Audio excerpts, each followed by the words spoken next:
Hey, man, I think it really comes down, no matter how much extra shit you do, it kind of comes down to the actual music. And you could say Little Uzi Vert had all this, yeah, he didn't drop for a long time. He had all this anticipation. Oh, he had the drama with DJ Drama and Don Cannon. Oh yeah, he signed to Rock Nation, and yeah, he got all these face tattoos, and yeah, he dresses like a girl sometimes, and blah blah. But when you listen to that album, you go, wow, this is a great album. It's exciting. It's definitely this is a great album, and it's an example where you see people like the Futures of the world who say, I record 3-4 songs a day and I drop an album every couple months, whereas something, I'm going to spend a few years working on this album, and I'm going to have hundreds of songs. I'm going to keep tossing songs out and stick to only the best ones and keep refining these songs and tweaking them and really put out a quality piece of work, just like back in the day when a Public Enemy or a Tribe Called Quest or an Ice Cube, when they put out an album, it was not every year. It was every couple of years, and it took them a long time to do it. And they put it together, and there's a lot of love and devotion in it.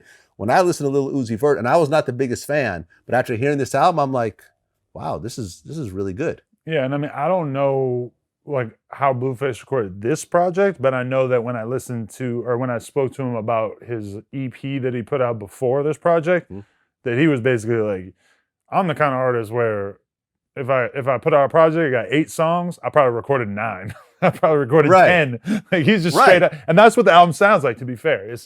Yeah, these guys that say, I don't write. I go in the booth and I freestyle it.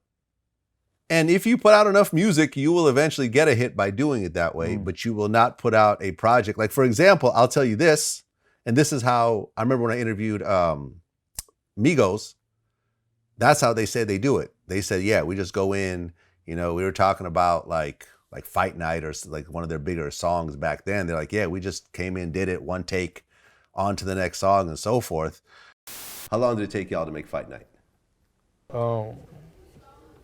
Took it like 10, 20, 30 minutes. 30 minutes. That's 30 minutes. Come up with the chorus about 10, 15. 30 minutes gonna be that, because all 3 of us on the song, we all in the same building, but it take us like 15 minutes for each person to do their verse. So 30 minutes y'all put together Fight Night. Yeah, you can say that. I don't think the Migos have had a project as solid all the way through like Lil Uzi Vert. Yeah, probably not. They've had very big songs, but their projects as a whole, the Culture album was good, but not as good as a Lil Uzi Vert album. No. That's how I feel. I would agree. Yeah. Yeah. But I mean, when you look at the process, I think that it is very good to, like, it's just the most sensible way for an artist to work, to go in the booth and sort of, hum a melody and rap over the melody, and then the chorus is the first thing that pops into your head, whatever. Because when you really look at pop songwriters, they actually do things the same way, that they go into the booth and like a pop songwriter will basically just sort of like hum and do melodies until they find something that sounds like something that you could put lyrics over that would fit that melody. That process is really like what musicians as a whole, whether it's hip hop or pop, have sort of landed on, is the idea that you're going to go in and create a rough sketch, and that your first attempt at creating something on this beat is probably going to be better than, like, if you take 10 beats and you sort of freestyle over 10 beats and come up with 10 rough songs, that you're essentially doing more than if you were to take the same beat and try to write 10 different verses to it. It's like you would probably be better off just catching the vibe off the beat and going with your first instinct there. But the thing that I think a lot of rappers miss out on is that the best rappers then, once they have that verse that they spit, or once they have that rough version of a hook, then they could go back afterwards and work on that song and really like dial in on what makes it special. And I think that the idea that you're going to go in and you're going to make a song in 10 minutes and that's the final version, that's poisonous to the ultimate creative project process. Yeah, and I think that's what a lot of these guys do these days. Yeah, definitely. I think that's actually what Juice WRLD claimed he did on his first album. He did, and I think that as time went by with Juice, you would start to see situations unfold a little bit differently, where people would be coming to him with songs already written, and either they would be wanting him to do a verse and then like do this hook that we already basically wrote out the structure of what the hook is going to sound like. I mean, the thing with Juice, and I said this to him before too, is like 2 of your biggest songs, the All Girls Are the Same and Lucid Dreams, those were written during the time period in his life where he couldn't afford studio time. So he had to sit in his room and write out songs.